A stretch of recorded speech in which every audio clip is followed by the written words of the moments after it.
అమృత ఆహారం మృత ఆహారానికి తేడా ఏంటో చెప్పండి. వ్యత్యాసం అమృతాహారం మృతాహారం. అమృతాహారం అంటే మనం సహజంగా మన ప్రకృతి నుంచి వృక్షాల నుంచి ఏదైతే వస్తువులు కాయలు ఏదైనా సరే ఎట్ట వస్తాయో అట్లా తీసుకునే ఆహారము అమృతాహారం. అంటే ఒక యాపిల్ కానీ మరి ఒక సపోటా కానీ జామకాయ కానీ ఇంకా ఏదైనా సరే కాయలు.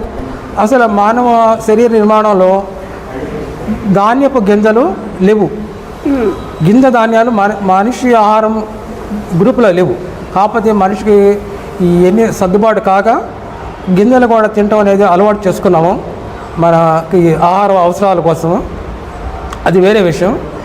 అమృత ఆహారం అంటే కేవలము చెట్టు నుంచి సహజంగా ఏదైతే వస్తుందో అది తీసుకోవడం అమృత ఆహారం. కొబ్బరి తీసుకోనండి, అరటిపళ్ళు తీసుకోనండి, ఇవన్నీ అమృత ఆహారం.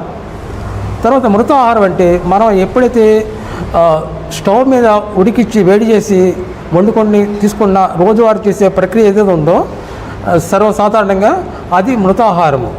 అది దీని యొక్క వ్యత్యాసం. ఈ రెండింటికి తేడా అదే. అంటే ఉడికించడం వల్ల పోషక విలువలు పోతాయి అంతే కదండి. అవును, పోషక విలువలు పోవటమే కాదు మనకి శరీర నిర్మాణంలో కూడా అమృత ఆహారం తీసుకోవడానికి ఈ మానవ శరీర నిర్మాణం దేవతలు సృష్టించారు. మన శరీర నిర్మాణానికి అమృత ఆహారం కోసం దేవతలు మన శరీరం నిర్మాణం చేశారు. మరి అటువంటి నిర్మాణాన్ని మనం నిర్లక్ష్యం చేయడం అనేది మన ధర్మం కాదని నేను గుర్తించాలని సభ్య సమాజానికి సవినయంగా విన్నపం చేస్తున్నాను. మన గౌరవ ప్రధానమంత్రి గారు దేశానికి స్వచ్ఛ భారత్ అని ఒక నినాదం ఇచ్చారు. మన పరిసరాలు ప్రతిదీ స్వచ్ఛంగా ఉండాలి. పరిశుభ్రత మన దేశానికి కీర్తి ప్రతిష్టలు తెస్తుంది. ప్రపంచంలో చూడండి, ఎక్కడన్నా దేశ ప్రతిష్ట బయట వాళ్ళు గుర్తించాలంటే ఆ రోడ్ల శుభ్రత, ఆ పరిసరాల శుభ్రతని మనం అంచనా వేస్తాము. అటువంటి పేరణగా నేను నా దేహ శుభ్రత శాకాహారంలో ఉంది. నా దేహ శుభ్రత, పరిసరాల శుభ్రత అంటే చెత్త ఉడిచేస్తాము.